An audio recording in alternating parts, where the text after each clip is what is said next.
welcome to Conquering Mount Scrapmore with Brenda. I'm Brenda and it's Free Pattern Friday! Yay! Free Pattern Friday! I just love Free Pattern Fridays. I have been retired for about almost 10 years now and I just love the fact that I don't have to go into work on Friday. Yay! So what we're going to do today is called Fidget Spinner, but first we always do a shout out. Now this channel I found, like we're filming this just around mid-October, and I found this channel and it looks like she's been up for a while, but I want you guys to go check out Kathy from Greenland Quilter. Yes, she lives in Greenland and she also does quilting, but she also does the beautiful scenery that is up in that Greenland. I mean, I have never been to Greenland, so it's kind of cool to see what that world looks like. She's also doing a lot of interviews and talking with other quilters, and it's wonderful that she's doing that. She's a very lovely lady, and you guys have gotta go check her out. And when you do, tell her Brenda from Conquering Mount Scrapmore sent you, and share, like, and subscribe on her channel if you like what you see. Now, the other thing that's in the show notes, besides Kathy's YouTube link, is going to be our Facebook group. And it's growing quickly. We're sharing pictures, we're asking questions, we're getting help with different problems. It is just a wonderful, warm, welcoming community. We're making use of the virtual sewing rooms, and they're doing fabric swaps. We have free patterns posted up in there as well. We'll have sites where free patterns are available too, right? So we're directing anybody and everybody to do free patterns, right? So it's kind of fun. And the other thing you're going to find in the show notes as well, now depending on your device, which direction you have to swipe on a laptop, you swipe down or you go look for the see more button. On a phone, some phones you have to swipe left or right, I don't know. You have to figure it out what happens on your device. But look for see more and it'll pop up all of these links. You're going to find a Zoom sew date. Now Zoom, if you're not part of the Facebook world, then you at least join us on a Zoom sew date once a month, and it's going to be from now until the end of the year that we're going to be, listing out those dates. Now we haven't picked, when we're filming this, I haven't picked the 2024 dates yet, but they'll be coming. They'll be coming. So share, like, and subscribe. I talked to Charity, or I talked to Quilt Kills for free because I hope to get to see the show and tells. So I'm having a lot of fun with that, and I think I'm going to continue doing that because life's all about having fun. So, and I get to see the amazing show and tells, and I get to meet quilters from all over. That place, I wouldn't get the opportunity to meet those. So it's been a wonderful experience for me. So without further ado, I'm going to show you Fidget Spinner. Now I've cut these with my easy angle triangle ruler, but I have given you cutting instructions for the traditional way to cut half square triangles. So come on in, let's get to the sewing. Okay, so here we're at the sewing machine. Normally I'd lay the block out for you, but I've got all my half square triangles ready to go under the sewing machine, so I thought that would save you some time.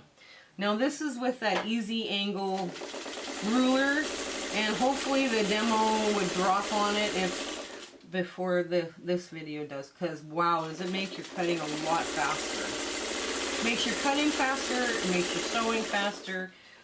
I don't like gadgets, right, that only do one thing normally, but I use half square triangles a lot. And I just found that tool was a godsend, I really did. And I can cut triangles out of strips. So if I want a 2.5 inch half square triangle like I do for this pattern, it's easy to cut. They're easy to cut, right? And just off you go. Off you go to the races, right? So yeah, 2.5 inch unfinished, by the way, is what you need. Okay.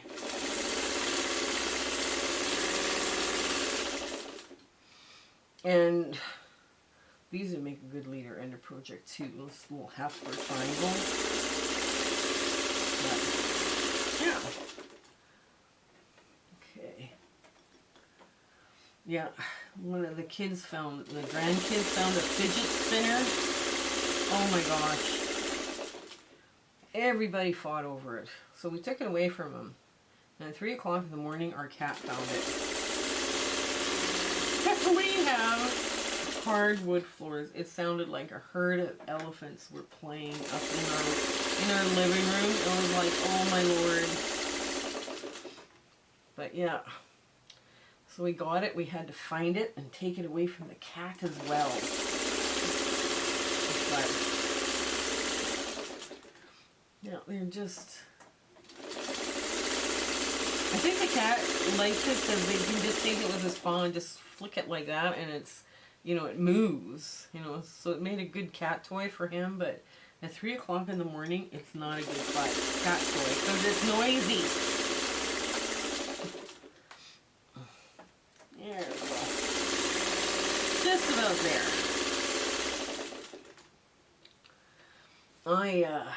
I pulled this out of my crumbs. The blue out of my crumbs and the red, this piece here, I pulled all that out of my crumbs. So yeah, I'm trying to work on my crumb bins and move them out because some of them are getting pretty full.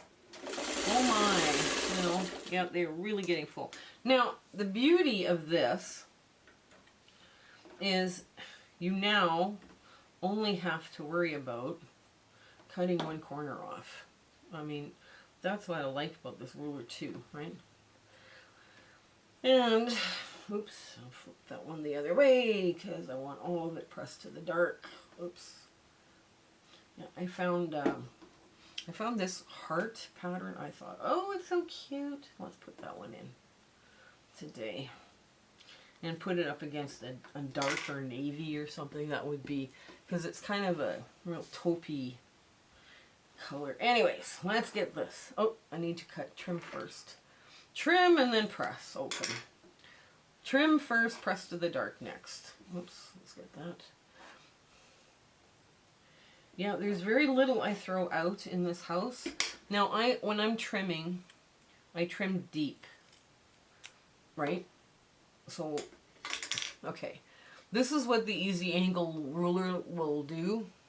This is how I trim. I don't know if you could, because I trim at a steeper angle just to reduce the bulk in that seam, right? That's it. That's the only reason I'm doing it that way. And I'll just get all this stuff cut first. Oh, yeah, it's been a busy household here.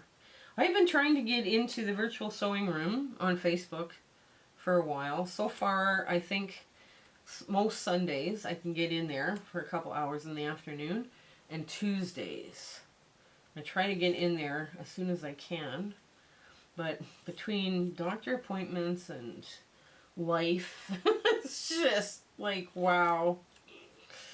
I find myself just, you know, okay, it's busy. I have to look at my calendar. If it's not on my calendar on my phone, I have no idea when I'm going to do it. When I'm able, or when or where I'm doing that day. So, my husband always asks me at night, so do you have to get up early tomorrow for any reason? You know, it's like, and I look at my phone to tell him yes or no, because most of the time I don't even know what day it is anymore. Does anybody else go through that, where their life is just crazy? But... And I took on a new student, and her quilt that she wants to repair is just stunning. Just stunning. It's probably the oldest quilt I've ever seen outside of my family, you know, family member having. And it was just, it's called, the quilt design was called Job's Troubles. It's octagons and squares, and it's all interlinked. It was all hand stitched and hand quilted and just lovely. And then when I looked at the Barbara Bachman book, the encyclopedia, it was 18 something that pattern came out. As early as 18 something that pattern came out. I was just, I guess it was used in tiles first, right? Floor tiles first. So that just, I just found it stunning. I was amazed at that quilt. And I think she's going to, because it's a very much beloved quilt, right? It's kind of, it's really cool. Now what we're going to do with these half square triangles, we're going to set them all up the same way. 1, 2, 3, 4. 1, 2, 3, 4. And we're orienting them all the same way. 1, 2, 3, 4. 1, 2, 3, 4. Okay. So we're orienting all 4 of them the same way, right? Because we have to make 4 of them. We might as well get them all moving in the same direction. So what I do, I line them up and I pop them under. And I make sure I get the point finesse and the best I can. I'm going to take one from the top and one from the bottom. Here we go. Oops, hang on. There we go. Line up. No, and you can do it. We know you can do it. There we go. Doing I love pinwheels. I just think they provide a lot of movement in a block. It keeps your eye moving, right? Kind of provides an optical illusion or whatever. So just line them all. There. Maybe suppose too you could go, because I found this all out of one piece of scrap, right, in my crumb bin, or 2 pieces of scrap that were the same fabric in my crumb bin, and I was like, you could make them all different too, right? Like every half square triangle be a different, you know, tone of blue, or, you know, have all the same background color, or, you know, whatever you wanted, really. I mean, it would be kind of a cute thing to do. The other thing is that people were asking for blocks that would, you know, they didn't have to match points on the outer edge. So that's why we decided to put a border around it to beef it out to 12 and a half inch unfinished. Okay. Now, you cut them off 2 at a time. And now, oh, you get rid of the plug. Get rid of the plug. Okay, so now this is going to open like this, right? And we're just about there. So now we're lining them up. And we're going to sew them. You get it started and drop your needle. You clip open that string. And the way these want to move is this way. So that's the way you're going to press your center. Okay, and here we go. So let's just do the last one. There, or not the last one. The last one I ran through the machine. You can tell, like sometimes these blocks as you're putting them together will tell you exactly how they want to go, and that's important. If I were to flip the center seam the other way, I would have bulk. This way I do not have as much bulk. I mean, I've still got like 8 pieces of fabric coming together in the middle, but at least now I can swirl my seam, and I will show you that as soon as I get all of these done. Yeah. There we go. Okay. Let me push that one under, push this one over.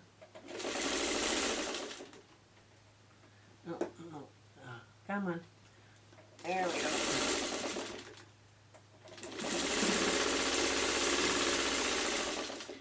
And the last one. And kind of make sure you have it so an hourglass, or an hourglass block instead of a pinwheel. But that's okay. Alright. There we go. There we are. Okay. So let's get to swirling those centers. And I know I've discussed this with you before, but I'm going to discuss it with you again because you might be just new. So you take your block and you open it like this. Now this is the line that you just sewed. And all of the stuff now is set up so it's swirling this way. So you take the seam and you just pop it. Just like that. And you kind of squish it with your finger. And you make sure that all your pieces are there. And that's what your center looks like on the front. Now again, we'll just show you again because some people have a hard time. Now all of the seams are flat this way. So this one, okay, let me get in there in the right spot. And this one, sometimes it takes a bit to pull them. Like this one's being stubborn. Okay, here we go. And it creates its own little pinwheel inside. See, there it is. There. It's just being stubborn. That one's being a little stubborn. There. See, that makes it pinwheel that way. And it kind of squished on me. And half the pinwheel fell apart, but it's back there. And it's flat, so it lays flat. Okay, one more time. It's all going that way, all going around. Boof. Sometimes when you're doing 4 patches, you have to look at this line to make sure which way it's spinning. And sometimes it's not clear. Just, you know, if you pop your thing and you realize, oh, I popped it the wrong way. You know what? You just push it over, finger press it the other way. It works. So there we go. Nice. And like this. So now, this is one of those blocks you build from the center out, right? Because if you took away these outside pieces, right, it would be a 9 patch or an uneven 9 patch. So let's just do the uneven 9 patch first and get that out of the way. And I'm just going to web all this together. There we go. There.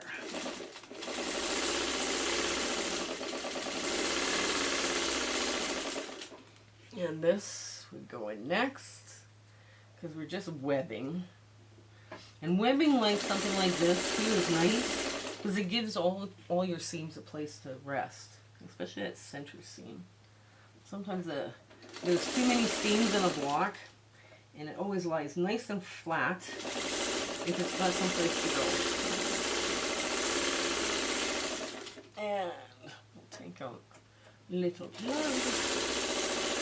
And now we're going to press out, and press in this way. So this seam goes this way and these two go out this way, right? Okay. Just lay it all back. Okay, now let's get this one on. We haven't done anything too ridiculous. So we don't have to worry about, you know, oh no, go find the stitch ripper. Because that's happened too. That happens to all of us.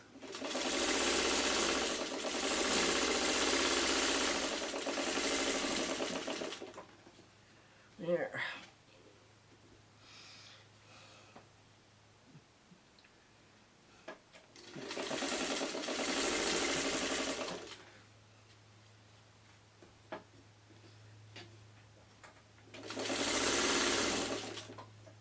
There we go.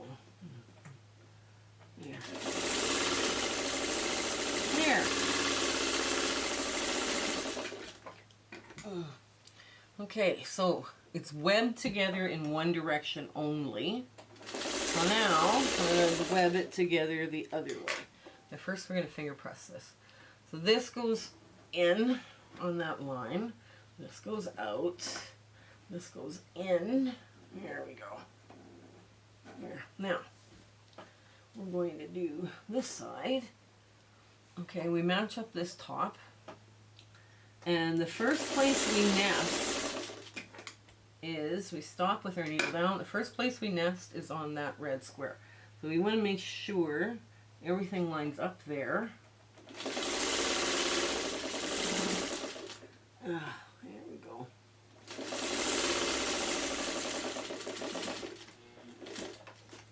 Okay.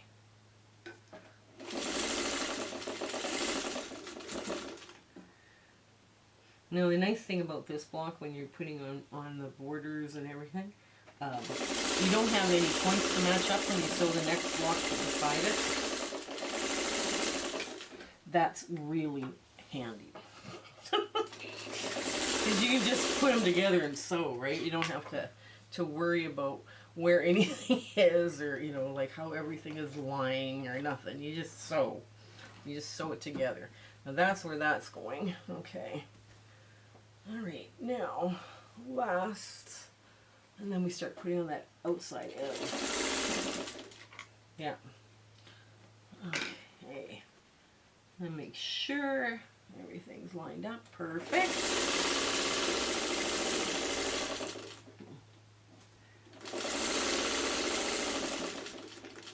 You probably guessed I like things with red hearths or red centers. It's an eye-catching feature. This block I probably should have used pink, but that's okay. That's okay. Now red looks good. You could use red as a unifying color throughout the same red, and then if you're doing your quilt, you just take one red and put it all as your hearth, because that's only a 1.5 inch square. Out of a piece of scrap, depending on the size, you could probably get a lot of 1.5 inch squares. Okay, so here's where we're at. Okay, so now we're going to fold this one. We're going to do, well, you can do the bottom or the top, it doesn't matter. And I like working on the seam side, because that way I'm not sewing the seam, I'm not flipping my seam, right? When I'm trying to, not flip seams anymore, because flipping seams is not good. Because flipping seams creates bulk, right? And you got seams here that some are going this way, some are going that way. You want them all to lie flat. You have to figure it out. And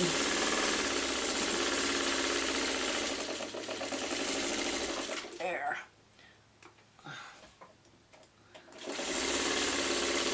Okay, there's one side, and then I just flip that away, and I would press it this way too, right? I would press it away from all the work, and then basically I'm putting a little piece on the bottom just so I can press, make all my seams nice and flat. But okay, and you line it up on the bottom so you have a nice square.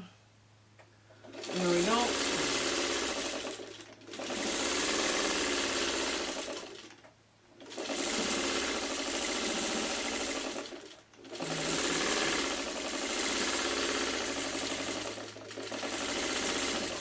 Okay. Yeah, I probably should have had a leader under project. That poor little scrap is getting a workout. Okay, now this is next. So we take one side here. I'll get rid of that board. I'm just going to move this out of the way. Here we go. Line it all up. Here. Okay, there we go.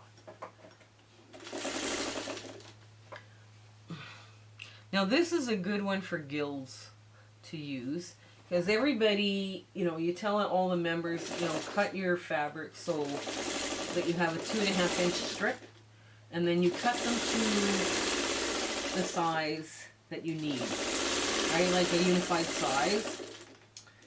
So, because some people are not all rulers, depending on your ruler, depending on whether you're holding your rotary cutter at an angle, or like if you're doing a guild project, what happens is you've